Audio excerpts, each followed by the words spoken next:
Paminday to!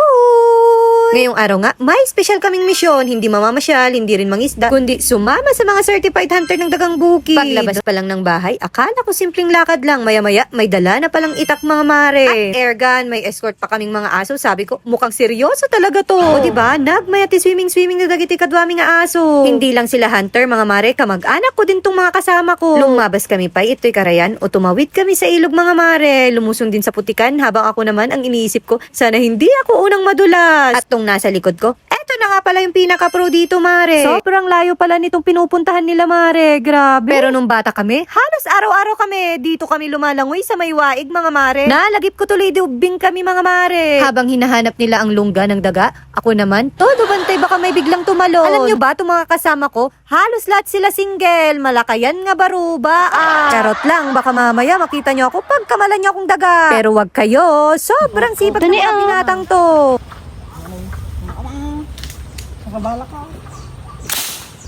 At ayun, may nahuli na rin kami. Sulit ang pagod, sulit ang tawanan, at isa na naman kakaibang karanasan ang hindi namin malilimutan. Alam nyo ba, hindi lahat ng daga ay pare-pareho. Ang dagang bukid ay iba sa mga dagang nakatira sa kanal o bahay. Etong kinukuha namin, karaniwan itong naninirahan sa palayan at bukirin, at ang kinakain nito ay palay, mais, buto at iba pang pananim. Ay na, yan na nga, sunod-sunod na nga lang nakuha namin. O diba, naglalaing nagigiasong nga kadwami. Etong naka-red nga si Kevin, birthday pa nga niya ngayon. Happy birthday! O diba, dito na siya sa waig nag-celebrate ng birthday. Etong natumbang punong to, sobrang daming dangang bukid dito, mare, kaya hindi mapakali yung mga aso. At yan na nga, nakialam na ako, trinay ko din kumuha ng daga, mare. Aginay.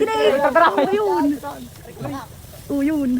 O diba, tumakbo pero nakuha pa din namin, mare. Alam nyo ba na ang dagang bukid pala ay mayaman din sa protina? O diba, naglalaman din ito ng iron na tumutulong sa pagbuo ng pulang silula ng dugo. At vitamin B na nagbibigay ng enerhiya sa katawan. Gayon pa man, kailangan siguraduhin malinis ang paghahanda at lutong-luto ito para mabawasan ang panganib at sakit na maaaring dala ng mga hayop. Maraming salamat sa walang sawang suporta sa aming munting vlog, mga mare. Kayo ang inspirasyon namin para gumawa ng mas maraming content pa. Hanggang sa susunod nating bukid adventure. Huwag kalimutang mag-like, follow at share, mga mare. Akala nyo tapos na? Hindi pa, mga mare. Mas nakakagulat ang nangyari sa part 2. Abangan nyo dahil may hindi kami inaasahang nahuli. Hanggang sa muli, mga kapamengpeng. Salamat!